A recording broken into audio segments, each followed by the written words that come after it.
150 year बनाने वाले ब्राह्मण हैं। अभी राहुल गांधी भी ब्राह्मण है, मगर एक गलत है, राहुल गांधी बारे में एक गलत है हमारा लोगों को। कोई लोग क्रिश्चियन समझ लेते, कोई लोग मुस्लिम समझ ले रहे, ये गलत है। राहुल गांधी क्रिश्चियन नहीं है, मुस्लिम नहीं है, राहुल गांधी कट्टर ब्राह्मण है। वो काश्मीर ब्राह्मण है, वो ब्रह्मा के यहाँ से पैदा हुआ, मुख से पैदा हुआ। कोई लोग समझ रहे नहीं, इंदिरा गांधी का हस्बैंड फिरोज गांधी मुस्लिम समझ रहे।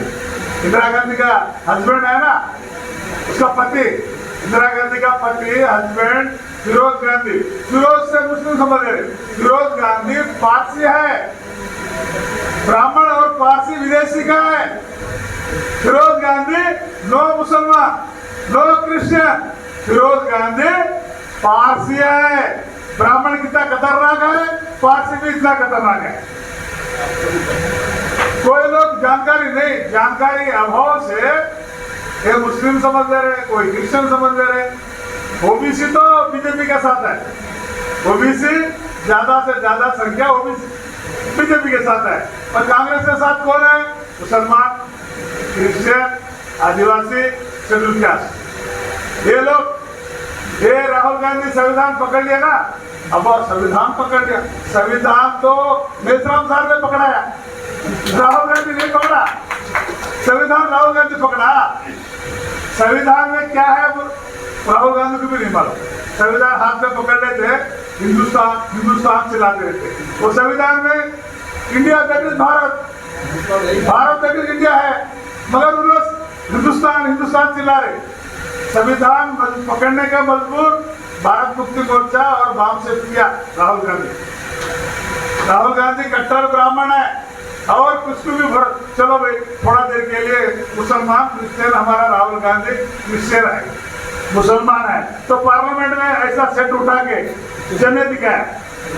कोई क्रिश्चियन और मुसलमान को सवाल करो, तू मुसलमान इलेक्शन में आके मैं मुसलमान हूँ, मैं क्रिश्चियन हूँ, फिर जनेऊ कहीं को पहरे भाई, जनेऊ कहीं को पहरे, हिंदी में जनेऊ बोलते ना इसको। फिर तो मुसलमान है, क्रिश्चियन है, जनेऊ कहीं क्यों डाले? जनेऊ डालने वाले क्रिश्चियन बनता, मुसलमान बनता, वो तो कट्टर ब्राह्मण है, वो कट्टर एकदम ब्राह्मण है। तो 150 साल के पहले कांग्रेस पार्टी की बनाने वाले ब्राह्मण थे, संस्थापक ब्राह्मण थे, ओनर ब्राह्मण थे, मालिक ब्राह्मण थे। वो विरासत हुआ, विरासत। दादा मर गया तो जमीन बाप को आता, विरासत। बाप मर गया तो जमीन प्रॉपर्टी पोते को आता। ऐसा कांग्रेस पार्टी का दादा परदादा संस्थक ब्राह्मण थे। उसके बाद बाला गंगाधर तिलक को आया ब्राह्मण, नेहरू को आया ब्राह्मण को, इंदिरा गांधी आया ब्राह्मण को, राजीव गांधी आया ब्राह्मण को, राहुल गांधी को आया विरासत ब्राह्मण को। तो कांग्रेस पार्टी का मालिक ओनर ब्राह्मण है, कोई SC ST OBC माइनॉरिटी है नहीं। तो बीजेपी 78 पे बना, बीजेपी का पार्टी का संस्थापक वाजपेयी अद्वानी ब्राह्मण है। अब चलाने वाले मोहन भगवत है। ओबीसी का, पिछड़े का वोट लेने के लिए, भावना से, सेंटिमेंट से वोट लेने के लिए मोदी क्यों रखे? ब्राह्मण होशियारी है ना, RSS का ब्राह्मण बहुत होशियार है। बीजेपी की बनाने वाले ब्राह्मण है, बीजेपी की वोट नहीं डाल रहे, पिछड़े वर्ग SC ST वोट नहीं डाल रहे, ओबीसी तो वोट नहीं डाल रहे। इसलिए RSS स्ट्रैटेजी बनाकर, प्लान बनाकर मोदी के रखे। मोदी कौन है? RSS का कट्टर कार्यकर्ता है। मोदी को रखे, मोदी कोई रोको है? पर्दे का पीछे RSS का चीफ मोहन भगवत आज बीजेपी का पॉलिसी डिसाइड करने वाले RSS का ब्राह्मण है। तो कांग्रेस बीजेपी दोनों पार्टी ब्राह्मणों का है, कोई हमारा पार्टी नहीं है। हमारा पार्टी है नहीं, पार्टी हमारा पार्टी है जब क्षेत्रीय पार्टी है ना, अलग अलग स्टेट पे, तेलंगाना, आंध्रा, चंद्रबाबू नायडू का, KCR का, स्टालिन का, साउथ इंडिया में, नॉर्थ इंडिया में लालू का, मुलायम सिंह का, माया का, पूरा बीजेपी ED CBI EVM से खत्म कर दिया। अभी ब्राह्मणों का हाथ में इलेक्ट्रॉनिक वोटिंग मशीन है, हथियार। इलेक्ट्रॉनिक वोटिंग मशीन से वोट चोरी कर सकते। इलेक्शन कमीशन का चीफ ऑफिसर कौन है? ब्राह्मण है। कोई SC ST OBC आदिवासी क्रिश्चियन है। अभी इलेक्शन कमीशन चलाने वाले, वोट का प्रक्रिया, वोट चुनाव कराने वाले, प्रक्रिया कराने वाले इलेक्शन कमीशन का अधिकारी पूरा ब्राह्मण है। वोट उसके बाद ईवीएम है, सीबीआई है, ईडी है, तीनों हथियारों के माध्यम से क्षेत्रीय पार्टी को भी खत्म कर दिया है। अब आपका मध्य प्रदेश का मुख्यमंत्री मोहन यादव है, मोहन यादव है, ओबीसी है, मोहन यादव ओबीसी है। मैं जानकारी लिया डोंगरे साहब से, मोहन यादव कौन है, पहले से कहां से तैयार हुआ, कौन सा फैक्ट्री में कार्यकर्ता बना, सर बोला वो आरएसएस फैक्ट्री में कार्यकर्ता बना, आरएसएस विश्व हिंदू परिषद में कार्यकर्ता बना, ट्रेनिंग बना। आरएसएस का वो फैक्ट्री का ओनर कौन है, ब्राह्मण है। ब्राह्मण फैक्ट्री में ब्राह्मण विचारधारा प्रचार करने का कार्यकर्ता को रेडी करेगा, तैयार करेगा। ऐसा अभी मध्य प्रदेश का मुख्यमंत्री, वो देखने में दिखने में ओबीसी है, मगर वो ब्राह्मणों का एजेंट है, वो आरएसएस का दलाल है, वो आरएसएस का बढ़वे है। क्यों बढ़वे बोल रहे, क्यों दलाल बोल रहे हो? मध्य प्रदेश में ओबीसी का 7 करोड़ पॉपुलेशन है। मध्य प्रदेश में ओबीसी का पिछड़े का पूरा मध्य प्रदेश का पॉपुलेशन 7 करोड़ है, उसमें 3.5 करोड़ ओबीसी का है, पिछड़े का संख्या है। और ओबीसी को आरक्षण कितना मिल रहा है, रिजर्वेशन 13%। मैं जानकारी लिया, 7 करोड़ में 3.5 करोड़ पिछड़े का संख्या है, जनता की संख्या, रिजर्वेशन मिल रहा 13%।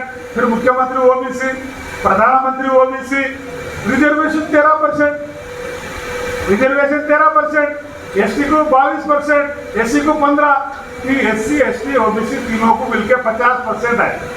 और जनरल के नाम पे 50% कौन खा रहा, और ईडब्ल्यूएस का 10%, ईडब्ल्यूएस का 10% और जनरल कोटा 50%, 60% ऊपर जाति वाले खा रहे हैं, उससे अपर जाति वाले 60%, 60% आरक्षण, हक अधिकार, एजुकेशनल, एम्प्लॉयमेंट, हक अधिकार पूरा खा रहे हैं। फिर मुख्यमंत्री मोहन यादव क्या कर रहा, वो ओबीसी के बारे में, कोई ओबीसी का संख्या के आधार पर आरक्षण बढ़ाना था, आंदोलन कर रहा था, तो ओबीसी होकर भी, पिछड़े होकर भी पिछड़े का हक अधिकार का बात नहीं कर रहा मोहन यादव। ये कैसा, ये पिछड़े का मुख्यमंत्री है, ब्राह्मणों का मुख्यमंत्री है, ब्राह्मण रखा मुख्यमंत्री है, ये पिछड़े से लेना देना कुछ भी नहीं है। इसलिए भारत में कांग्रेस और बीजेपी ब्राह्मणों का पार्टी है। देखो, एक लकड़ी को एक लकड़ी जोड़ना बोले तो फेविकल होना, सोल्यूशन होना, और कांग्रेस और बीजेपी का विचारधारा एक ही है, ब्राह्मणों का विचारधारा। तो 3000 इसका कांग्रेस और बीजेपी का ब्राह्मणों का पुरखे, उसका दादा परदादा ने 3000 साल से जाति व्यवस्था बनाया, वर्ण व्यवस्था बनाया, गुलाम रख दिया। और एड्स, कोरोना के भयंकर व्याधि जाति व्यवस्था है। एड्स से ज्यादा, कोरोना से ज्यादा भयंकर एक रोग बीमारी है, वो जाति व्यवस्था कौन बनाया, ब्राह्मणों ने बनाया। फिर ब्राह्मण हमारा एनिमी है, शत्रु है नहीं है, शत्रु का पार्टी है, एनिमी का पार्टी है कांग्रेस बीजेपी। हम लोग तो, कोई लोग सवाल करे हमको, आदिवासी एरिया में ब्राह्मण नहीं है ना, शेड्यूल कास्ट एरिया में कोई ब्राह्मण नहीं है ना। मैं बोला, वो सवाल किया, क्या साहब आप लोग 3.5% ब्राह्मण है, कोई गांव में दिखते नहीं, हमारा विलेज में, देहात में दिखते नहीं, आप ब्राह्मणों में बात करते, हम सब लोग बीएपी लोग ब्राह्मणों का विरोध में बात करते हैं, ब्राह्मण हमारा गांव में है नहीं। तो मैं बोला ऐसा आंसर, चलो भाई तुम्हारा गांव में ब्राह्मण नहीं है, ये हाथ का सिंबल है ना कांग्रेस पार्टी का, हाथ का सिंबल, ये किसका बाप का है, ब्राह्मण बनाया, तेरा बाप बनाया, हाथ का सिंबल निशान ब्राह्मण बनाया। इलेक्शन में 6 महीने तेरा जेब में हाथ का सिंबल रहेगा, तो वो ब्राह्मण हाथ का रूप में तेरा जेब में आ रहा, और वो ब्राह्मण कांग्रेस पार्टी का झंडा के रूप में आपका घर के ऊपर आ रहा, चौरास्ता में आ रहा, घर घर पे झंडा में, झंडा के रूप में आ रहा ब्राह्मण। आप हाथ को वोट डालेगा तो ब्राह्मण का वोट डाले जैसा। कमल फूल कौन बनाया, वाजपेयी अद्वानी बनाया। अब कौन चला रहा, मोहन भगवत चलाया पीछे से। तो कमल फूल हमारा है क्या, एससी ओबीसी माइनॉरिटी का? कमल फूल को निर्माण करने वाले, बीजेपी झंडा एजेंडा निर्माण करने वाले ब्राह्मण है। कमल फूल को वोट डालो, ब्राह्मण को वोट डाले जैसा। कमल का फूल का झंडा हमारा घर पे रहेगा तो बीजेपी का ब्राह्मण हमारा घर पे जिंदा रहेगा। ब्राह्मण कहाँ है भाई? दिल्ली में बैठे हैं, राजधानी में बैठे हैं, मगर उसका आइडियोलॉजी, उसका फिलॉसफी, उसका पॉलिसी वो हाथ का सिंबल से रूप में, कमल फूल का रूप में आपका जेब में, आपका घर में आकर, आपका घर पे झंडा लेकर आपका वोट चोरी कर रहे ब्राह्मण। ये समझ में आना। ब्राह्मण दिखता नहीं, ऐसा दिखता झंडा के रूप में, सिंबल के रूप में दिखता। इसलिए कांग्रेस बीजेपी हमारा ये विदेशी ब्राह्मणों का पार्टी है, मनोवादी का पार्टी है, ये हमारा पार्टी नहीं है।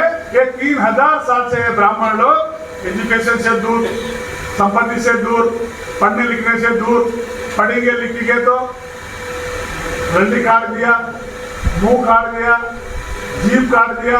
3000 साल से हमको गुलाम रखे, हम लोग को स्लेवरी रखे। यही ब्राह्मण, इसका बेटे, इसका पोते अभी कांग्रेस बीजेपी बनाया, अभी बना लिया। उसको जिंदा रखने के लिए, अभी उसको जिंदा रखने के लिए क्या कर रहे हैं? अभी मुद्दा पे जाऊंगा भाई, ईवीएम का मुद्दा। देखो भाई 1982-84 में 1982-84 में भारत में जब तक कांग्रेस एक ही पार्टी था, उसके बाद बीजेपी आया, जब तक कोई क्षत्रिय पार्टी, रिजनल पार्टी नहीं था देश में। कांशीराम साहब का नहीं था, मुलायम सिंह का नहीं था, लालू का नहीं था, इधर साउथ इंडिया में स्टालिन का नहीं था, एनटी रामाराव का नहीं था, केसीआर का नहीं था। ये पूरा पिछड़े का, मूल निवासी का पार्टी है, क्षत्रिय पार्टी, रिजनल पार्टी 80 से 84-85 तक कार्य शुरू कर दिया। जब इंदिरा गांधी को लगा कोई पिछड़े को, मूल निवासी क्षत्रिय पार्टी को बंद करना पड़ा तो ईवीएम मशीन लाना पड़ा। कहां से लाना पड़ा? EVM already Europe, America, Japan, Germany, दुनिया टेक्नोलॉजी में डेवलप है ना, टेक्नोलॉजी में बहुत डेवलप है कंट्री, वो कंट्री ईवीएम इस्तेमाल किया, मगर ईवीएम में वोट चोरी होता प्रूफ हो गया और लाखों लोग पार्लियामेंट घेराव किया जर्मनी में। ईवीएम मशीन सारा दुनिया में बंद हो गया। वो क्या, वो डस्टबिन में फेंक दिया ईवीएम मशीन। ईवीएम मशीन से वोट चोरी होता बोल के प्रूफ हो गया। जब इंदिरा गांधी डस्टबिन में फेंक दिया ना, चत्ता फेंक दिया ना, वो मशीन को लाके भारत में अमल शुरू किया। क्यों शुरू किया? पहले नंबर कांशीराम से वोट डाला, कांशीराम नारा दिया, वोट हमारा राज तुम्हारा, नहीं चलेगा नहीं चलेगा, वोट हमारा राज तुम्हारा, नहीं चलेगा नहीं चलेगा, ऐसा नारा दिया तो ब्राह्मण हिल गया, ब्राह्मण कांग्रेस हिल गया।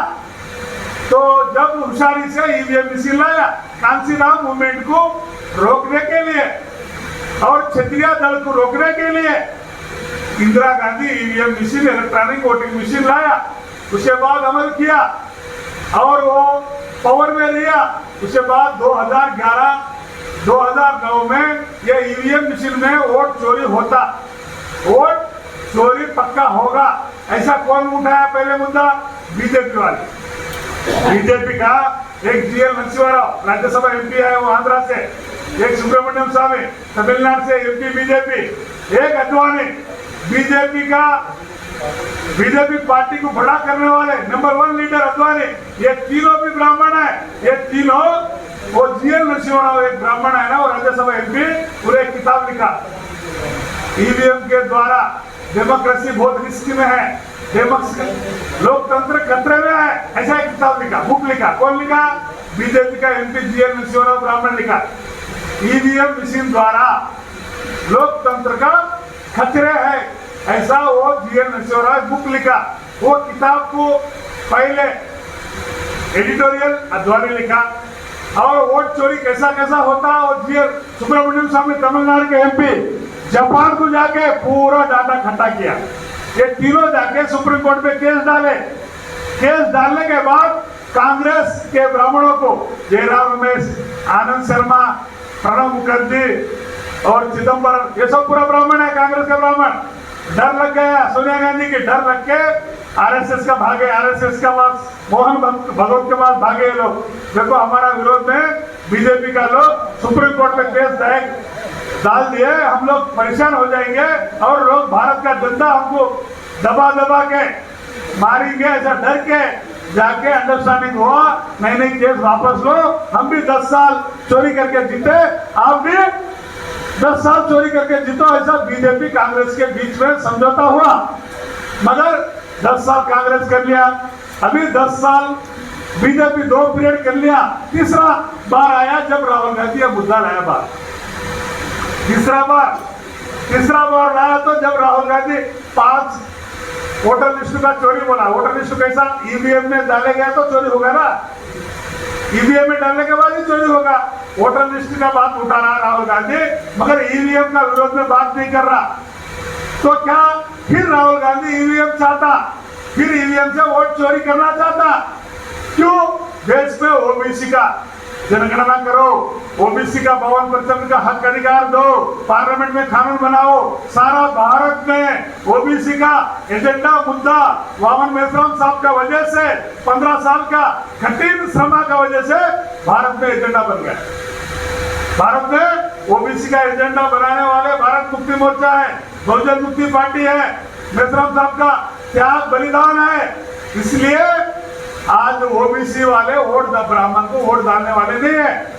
इसलिए राहुल गांधी फिर ईवीएम से चोरी करना चाहते, ईवीएम को अल्टरनेटिव बैलेट पेपर होना, ऐसा नहीं बोल रहा Rahul Gandhi, only voter list के बारे में बोल रहा। इसलिए हमको समझ में आ गया ये ईवीएम का समर्थक है कांग्रेस वाले। राहुल गांधी को भरोसा रखो करो।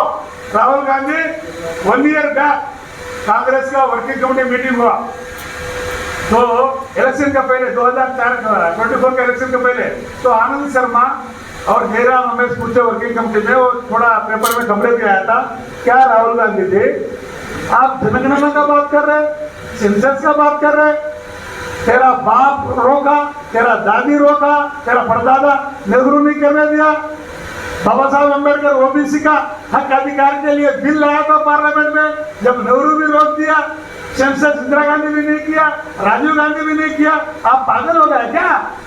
52% ओबीसी को हक अधिकार देंगे तो ब्राह्मण का अकाउंट 0 हो जाएगा, क्या बात कर रहे हो? तो राहुल गांधी क्या बोला, मैं बोल करने वाला हूं क्या, मैं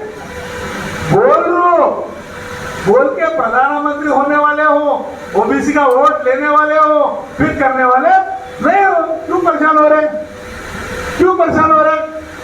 ऐसा बात बोल दिया राहुल गांधी। वो थोड़ा 4 लाइन खबरें भी आया था 1 साल पहले।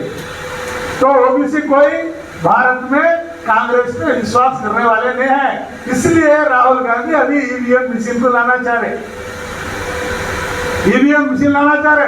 तो ऑलरेडी हरियाणा में सरपंच इलेक्शन में ईवीएम में वोट चोरी हुआ, वो सुप्रीम कोर्ट जड्जी के पास गया मशीन लेके, के 3 साल केस चला सुप्रीम कोर्ट में, मशीन में काउंटिंग करे, हार गया सो सरपंच जीत गया सो सरपंच हार गया सुप्रीम कोर्ट में जड्जी के सामने। तो ये अब प्रूफ हो गया ईवीएम में वोट चोरी हो सकता, हो गया, ऐसा प्रूफ हो गया। और दुनिया का इंटेलिजेंस, अमेरिका का इंटेलिजेंस भी वोट चोरी होता सुबह कर दिया। तो भी अभी राहुल गांधी कोई भारत में भारत बंद करो, बीजेपी का अपोजिशन कौन है, कांग्रेस पार्टी है, भारत बंद करो, पार्लियामेंट घेराव करो, करोड़ों लोग रोड पे आना, ऐसा कोई एक्शन प्लान नहीं दिया। बिहार में इलेक्शन है, उनका कांग्रेस बिहार में 0 है, बिहार में कांग्रेस पार्टी, यूपी में कांग्रेस पार्टी 0 है, कोई उसका पता इधर नहीं है। इसलिए कांग्रेस पार्टी वोटर लिस्टिंग का चोरी बोल के कांग्रेस पार्टी बढ़ाने के लिए बिहार में इलेक्शन कर रहे, ईवीएम हटाने के लिए इलेक्शन नहीं कर रहे। हम लोग बहुजन मुक्ति पार्टी बिहार में 160 विधानसभा में चुनाव में लड़ेंगे और मेश्राम साहब का नेतृत्व में 45 डेज ईवीएम का विरोध में और बैलेट पेपर से इलेक्शन करना, परिवर्तन यात्रा करेंगे बिहार में। उसके बाद लास्ट चरण में बिहार बंद भी करेंगे हम लोग, बिहार बंद भी करेंगे हम लोग। हम कोई पीछे हटने वाले नहीं है। राहुल गांधी का अभी परिवर्तन यात्रा खत्म हो गया, क्लोज हो गया। वो एक आप लोग को अखबार में देखो, वो नहीं वोटर लिस्ट का बात करा, ईवीएम के बारे में एक वर्ड भी नहीं बात किया। वो ईवीएम चाहता है, चोरी करना चाहता है, तो कांग्रेस हमारा अपोजिशन नहीं है। हमारा कोई अभी लोग देख रहे, हमारा अल्टरनेटिव कांग्रेस है बीजेपी हराने के लिए। अरे बीजेपी 11 साल पावर में रहा, क्या करा? एक बाल भी नहीं उखड़ा।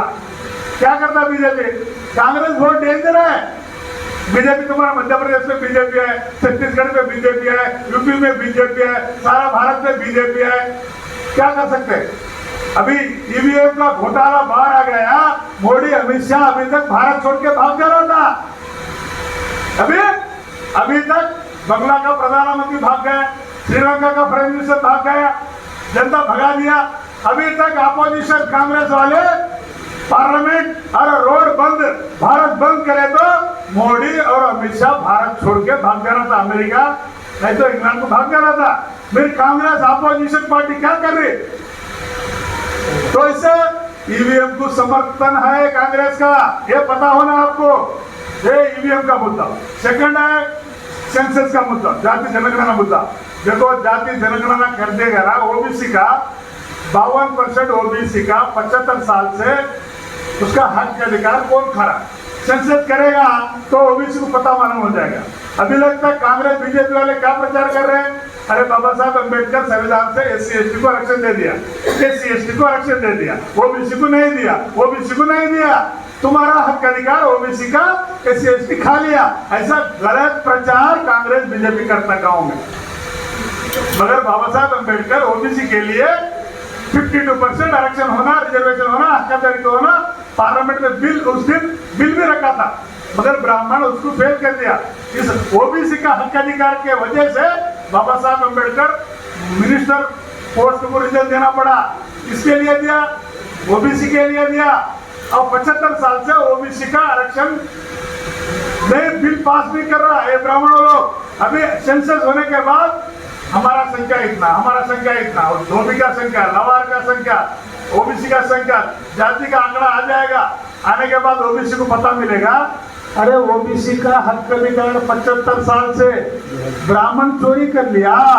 ये ब्राह्मणों का पार्टी कांग्रेस बीजेपी है तो हमारा दुश्मन है। ऐसा ओबीसी को, पिछड़े को खबर मिल जाएगा, खबर मिल जाएगा, सेंसस हो जाएगा, उसके बाद खबर मिलेगा।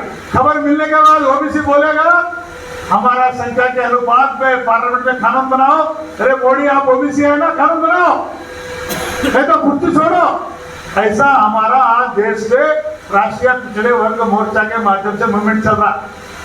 इसलिए मोदी मजबूरी से पहले क्या बोला, सेंसस नहीं करना, भारत टुकड़ा टुकड़ा हो जाएगा। अरे ब्राह्मण तेरा बाप 6000 टुकड़ा कर दिया। सेंसस करें तो जुड़ेंगे ना, सेंसस करने के बाद ही जुड़ेंगे। मोदी क्या बोला अपनी में, देश से टुकड़ा हो जाएगा। फिर बाद में क्या मूवमेंट बढ़ गया, भारत बंद बढ़ गया, तो अभी बोल रहा 2027 में हम सेंसस करेंगे, मोदी सेंसस करेंगे, सेंसस करेंगे बोल रहा। आज मोहन भगवत मुस्लिम के पास जाके तुम्हारा डीएनए हमारा डीएनए एक बोल रहा। किस वजह से? मेसराम साहब वजह से बोल रहे हैं लोग। मोहन भगवत को हमारा ताकत दुश्मन को मालूम है, मेसराम साहब का ताकत हमारा को नहीं मालूम है। वो हिंदू धर्म का नाम भी बदला दिया, हिंदू धर्म नहीं बोल रहे, अभी सनातन धर्म बोल रहे। किस वजह से? वामन मेसराम साहब की वजह से। और पिछड़े का गिनती का कांग्रेस और बीजेपी का मेन एजेंडा हो गया। कांग्रेस का गले पे अभी तलवार आ गया। कौन लगाया तलवार? मेसराम साहब ने लगाया। उसका हाथ पे संविधान कौन पकड़ाया? मेसराम साहब ने पकड़ाया। आज मोदी 2027 में मैं भी गिनती करूंगा ऐसा कैबिनेट रेजोल्यूशन पास किया। कौन करवाया? मेसराम साहब ने करवाया। ये दोनों ब्राह्मणों का अभी डेथ वारंट है। इलेक्ट्रॉनिक वोटिंग मशीन, जाति जनगणना, ये डेथ वारंट है, डेथ वारंट, फांसी है उसके लिए। कैसा बचेगा? देखेंगे हम लोग कैसा बचेगा। नहीं बचेगा हम लोग नहीं छोड़ेगा। दो मेन एजेंडा हो गया, ओरिजिनल पार्टी और प्रांतीय पार्टी और क्षेत्रीय पार्टी भी एजेंडा बन गया। ये एजेंडा बनाने वाले आज भारत मुक्ति मोर्चा और वामसेव का 15 साल 10 साल से वो लगातार अध्ययन चलाया प्रोग्राम, इसलिए आज एजेंडा बना। तो हमारा बहुजन क्रांति पार्टी नहीं बनेगा, पार्टी कैसा बढ़ेगा? पार्टी कैसा बढ़ेगा? सामाजिक संगठन बढ़ाओ, उसमें जागरूक पैदा होगा। आदिवासी एकता परिषद, राष्ट्रीय क्रिश्चियन मोर्चा, राष्ट्रीय मुस्लिम मोर्चा, राष्ट्रीय पिछड़े वर्ग मोर्चा, भारत मुक्ति मोर्चा, भारतीय विद्यार्थी मोर्चा, मूल निवासी महिला संघ, ये सारा सामाजिक संगठन बढ़ाओ, निर्माण करो। स्टेट कमेटी, डिस्ट्रिक्ट कमेटी, तहसील कमेटी, विलेज कमेटी बढ़ाओ, उसमें जागरूक बढ़ेगा, अवेयरनेस बढ़ेगा। उसके बाद वो बहुजन मुक्ति पार्टी में आएगा, 100% आएगा, 100% आएगा। सोशल मूवमेंट बढ़ाने से बहुजन मुक्ति पार्टी बढ़ेगा। वामसेव नहीं था तो बीएमपी आने वाले था। वामसेव है, हमारा उद्योग, हमारा एम्प्लॉय, SC/ST BC एम्प्लॉय त्याग, बलिदान, टाइम, टैलेंट, ट्रेजरी डाल के वामसेव बनाया, उसमें से जागरूक पैदा होके बीएमपी बना। हमारा सोशल संगठन बढ़ेगा, सोशल आंदोलन बढ़ेगा, तो हमारा बहुजन मुक्ति पार्टी भी 100% सफल होगा, बढ़ेगा। मगर बहुजन मुक्ति पार्टी बढ़ाने के लिए हम लोग एक्शन आंदोलन करना चाहिए। ये सेकंड। तीसरा बात है आदिवासी का। देखो, हम तेलंगाना, आंध्रा में भी आदिवासी का जमीन पूरा 24 लाख एकड़ है। 26 लाख एकड़ को गवर्नमेंट इंडस्ट्री को देने के लिए, प्लाटिंग करने के लिए SC/ST OBC के पास छीन ले रही। हम उसका विरोध में हजारों लोग से कलेक्ट्रेट घेराव, हाईवे बंद, रेवेन्यू ऑफिस बंद, हम लगातार आंदोलन चला रहे हैं। ऐसा ये तरीका से छत्तीसगढ़ में भी चल रहा है। अभी एक तो हमारा रूप नारायण है ना, जेल में गया तो मैं तो बहुत अभिनंदन कर दो। गांधी जेल में जाता नेता बन गया। हमारा भी बहुजन मुक्ति पार्टी का अध्यक्ष है ना, 7 दिन जेल है ना, उसको इतना रेस्पेक्ट मिल गया, सारा भारत में प्रचार हो गया। क्या सारा भारत में प्रचार हो गया? तो आंदोलन करा और सड़क बंद किया, घेराव किया, सरकार को मजबूर कर दिया। सरकार डर के जेल में भेजा पड़ा। मेरे को भी जेल में भेजा 5 दिन मेरे को भी जेल में भेजा। और इलेक्शन के पहले मेरा ऊपर गुंडाराज केस ओपन किया। क्यों? बीएमपी सेकंड लीड में आई थी, वहां TRS केसीआर फर्स्ट लीड में आया जिला परिषद में, बहुजन मुक्ति party second lead, Congress third, BJP fourth. तो ये इलेक्शन में दासराम नायक को रोकना बोल के मेरा ऊपर गुंडा राज का केस ओपन किया। इलेक्शन के पहले गुंडा राज का केस। मैं तो संविधान को मानने वाले हो, साहू फुले अम्बेडकर को मानने वाले हो, कोई चाकू छुरी पकड़ने वाले नहीं हो, मगर ब्राह्मण सरकार मेरे पे गुंडा राज केस डाला, फेक केस डाला, झूठा केस डाला। तो हमारा विचारधारा, हमारा आंदोलन से सरकार डर रहे, सरकार बहुत डर रही। अभी हम कोई बहुजन मुक्ति पार्टी तीसरा महागठबंधन से अलायंस से हमको मौका मिल जाएगा ना, तो भारत में माहौल खड़ा हो जाएगा। ऑलरेडी 2022 में उत्तर प्रदेश में महागठबंधन का प्लानिंग किया मेहतराम साहब, मगर मोहन भगवत और सज्जाद नोमा ने महागठबंधन तोड़फोड़ कर दिया। कोई उतनी मौका मिल गया तो उत्तर प्रदेश में हमारा अकाउंट खोल जाता था, सारा देश में माहौल बन जाता था। परसों महाराष्ट्र में शरद पवार, उद्धव ठाकरे, मेहतराम साहब का आंदोलन में सौभाग्य हुआ और EVM बंद करने का जंतर मंतर दिल्ली में धरना में खुद शरद पवार आया और महागठबंधन का बातचीत चले, मगर राहुल गांधी आया करते, शरद पवार से, उद्धव ठाकरे से बोला करते, अरे बाबा उत्तर प्रदेश में कांसीराम कांग्रेस से अलायंस किया, कांग्रेस को जीरो कर दिया, उससे ज्यादा खतरनाक है वामन बेसराव। आप लोग इधर महाराष्ट्र में उत्तर शरद पवार से, उद्धव ठाकरे से अलायंस करेंगे ना, तो OBC का वोट तो बीजेपी का पास है, आपका पास मराठा, SC ST माइनॉरिटी का वोट है। नेशनल सार अलायंस में आएगा, 10-20 सीट जीत जाएगा तो SC ST और माइनॉरिटी नेशनल साथ जाएगा, आप लोग जीरो हो जाएगा। ये हमारा अनुभव है, ऐसा राहुल गांधी समझाया उद्धव ठाकरे को, शरद पवार को। इसलिए महागठबंधन नहीं बना महाराष्ट्र में, महागठबंधन बनने के लिए उत्तर प्रदेश में, महाराष्ट्र में अवरोध पैदा किया कांग्रेस। क्यों किया अवरोध? डर है उसको जीरो कर देते बोल के डर। क्यों? कांग्रेस के vote bank SC ST minority है, OBC नहीं है। ये SC ST माइनॉरिटी मेश्राम साहब के तरफ पलट जाएगा तो हमारा पार्टी जीरो हो जाएगा। इसलिए अलायंस से ब्रेकअप कर रहे कांग्रेस पार्टी। कौन कर रहे ब्रेकअप? कांग्रेस कर रहे हैं। आप लोग, हमारा लोग दीवाना लोग है, भोले भाले लोग है। राहुल गांधी संविधान पकड़ लिया ना, अरे वाह फुले साहब का बात कर रहे, बामसेब का एजेंडा बात कर रहे। अरे कोई वो शेर रहता जंगल में, वो क्या नारल खाता क्या? ये ब्राह्मणों को उसका पॉलिसी में कोई चेंज आता है क्या? ये संविधान पकड़ने से विश्वास नहीं कर रहा है। हमारा बोली बोल रहा, बामसेब का बोली बोल रहा, बामसेब का मुद्दा बात कर रहा राहुल गांधी। ये हमारा वोट चोरी करने के लिए षड्यंत्र चल रहा है। इसलिए आज हमारा बहुजन मुक्ति पार्टी 22 स्टेट में, 22 स्टेट में राज्य अधिवेशन चल रहा है। कल मैं फिर उड़ीसा जाऊंगा और 14 को छत्तीसगढ़ होगा, 14 को तेलंगाना होगा, आंध्रा होगा।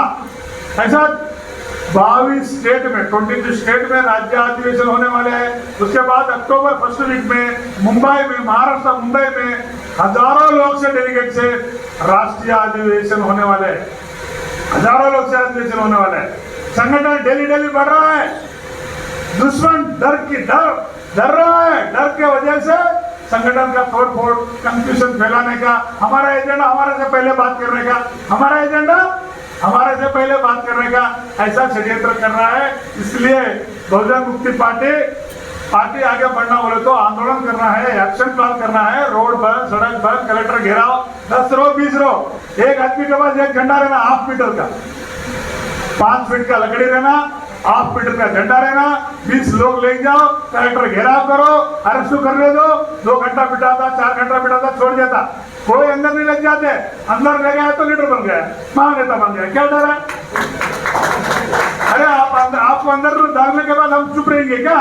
तेरा लिए फूलाहार लाएंगे, फूलाहार ला के, बैंड ला के, जेल के पास आके आपको स्वागत करेंगे हम लोग। जेल केस से डरना नहीं है, मगर संविधान तरीके से आंदोलन करना चाहिए, संविधान को ध्यान देकर आंदोलन करना चाहिए। ऐसा कोई मुद्दा, ईवीएम मुद्दा, जाति जनगणना मुद्दा, आदिवासी का मुद्दा, आदिवासी का इतना खतरनाक है। बाबा साहब अम्बेडकर को आदिवासी, देखो संविधान में एक संविधान लिखा आदिवासी के लिए, एक संविधान है, संविधान में एक संविधान लिखा आदिवासी के लिए, वो संविधान का नाम 5th schedule, 6th schedule, separate schedule लिख दिया, सेपरेट संविधान आदिवासी के लिख दिया। क्या है वो संविधान में? जंगल के, फॉरेस्ट में, जंगल में जमीन का मालिक आदिवासी, माइनिंग का मालिक आदिवासी, पट्टेदार ओनर, पूरा माइंस का, जमीन का ओनर, पट्टेदार आदिवासी। ऐसा बाबा साहब अम्बेडकर 5th शेड्यूल में, 6th शेड्यूल में उसके लिए संविधान लिख दिया। मगर संविधान का विरोध में जाकर आदिवासी का जमीन छीन रहा है बीजेपी, कांग्रेस बीजेपी। फिर बीजेपी छीन रहा है जमीन तो कांग्रेस क्या कर रही? आदिवासी के बारे में कोई आंदोलन चला रही है कांग्रेस? क्रिश्चियन पे अटैक हुआ अभी छत्तीसगढ़ में, हमारा साहब बोल रहा था, कोई कांग्रेस से आंदोलन उठाई? बीजेपी का विरोध में कोई आंदोलन उठाई कांग्रेस? कोई नहीं आंदोलन, एक्शन प्लान नहीं है, प्रेस मीट बोल रहे बस। इसलिए आदिवासी भी सारा भारत में बामसेब के साथ, बहुजन मुक्ति पार्टी के साथ रहेगा। और आदिवासी मूवमेंट, आदिवासी का रक्षा, आदिवासी का संविधान 5 शेड्यूल और 6 शेड्यूल को रक्षा करने वाले बहुजन मुक्ति पार्टी है। आदिवासी का मुद्दा कोई नहीं उठाएगा। क्यों? एक स्टेट में, हिमाचल प्रदेश में 9000 एकड़ जमीन अदानी को दे दिया बीजेपी सरकार, 9000 एकड़ ट्राइबल का जमीन, और हमारा सारा भारत में आदिवासी का जमीन वापस ले रहे, बड़े बड़े कंपनियां को दे रही। तो ये कौन रोकेगा? बहुजन मुक्ति पार्टी, आदिवासी एकता परिषद आदिवासी का हक अधिकार के लिए बराबर लड़ेंगे हम लोग। फिर हम लोग बिरसा मुंडा होंगे, नहीं तो कोमरम भीम होंगे, हम जान भी दे देंगे। हमारा बाबा साहब अम्बेडकर दिया संविधान 5वीं शेड्यूल और 6 शेड्यूल वो बचाना चाहिए। आदिवासी की वही रक्षा है। इसलिए मित्रों, हम लोग बहुजन मुक्ति पार्टी को बढ़ाने का कोशिश करो। बढ़े, बराबर बढ़ेगा। ये बहुत खतरनाक बढ़ेगा। साहब बहुत खतरनाक प्लानिंग किया। अभी राष्ट्रीय अधिवेशन होना जा रहा है ना, वो बहुत बड़ा अधिवेशन होगा। आप लोग समझ रहे हैं 300-400 आदमी है, नहीं बढ़ेगा। बहुत हमारा गोली है। ये गोली है ना, क्या है? गोली है, पावरफुल गोली है। डेमोक्रेसी में, लोकतंत्र में गोली होता। अरे बहुजन मुक्ति पार्टी बम से भारत मुक्ति मोर्चा के पास ताकत आया गोली। ये गोली से पावरफुल है। ये गोली से पावरफुल है, इसको कोई रोक नहीं सकता। इसलिए बहुजन मुक्ति पार्टी आगे बढ़ेगा। बढ़ना बोले तो आप लोग एक्शन में उतरना चाहिए, रोड पे उतरना चाहिए, सड़क बंद करना चाहिए। और किसान आंदोलन क्या है? किसान ब्राह्मण के वजह से किसान फांसी डाले रहा, किसान जमीन बेच दे रहा, बेटी के मैरिज के लिए, खाने के लिए और खर्चा के लिए जमीन बेच दे रहा। कारण कौन है? ब्राह्मण है। पार्लियामेंट में एमएसपी कानून पास कर दिया। किसान का प्राइस उन्होंने डिसाइड करा। ऐसा कानून पार्लियामेंट में पास होगा तो किसान जमीन बेचेगा, जमीन खरीदेगा। जमीन बेचने का मजबूरी ब्राह्मण कर दिया। किसान आंदोलन को राहुल गांधी चलाया। अरे दिल्ली को 2 साल पहले कोरोना समय में लाखों आदमी दिल्ली घेर लिया, तो राहुल गांधी किधर गया? राहुल गांधी इटली चले गया। किसान आंदोलन को 700 में नहीं दिया। किसान कौन है? मूल निवासी है, SC ST BC है। किसान का आंदोलन, ओबीसी का मुद्दा, किसान का मुद्दा, आदिवासी का मुद्दा, महिला का मुद्दा, क्रिश्चियन तमाम माइनॉरिटी का मुद्दा ओनली बहुजन मुक्ति पार्टी उठा रही। इसके ऊपर हम एक्शन काम करना चाहिए, तो पार्टी जब बढ़ेगा। मेरा बात ध्यान से सुने। इसलिए आभार, थैंक यू। जय मूल निवासी, जय भीम, जय आदिवासी। बहुजन मुक्ति पार्टी, बहुजन मुक्ति पार्टी, बहुजन मुक्ति पार्टी, बोल 85, बोल 85।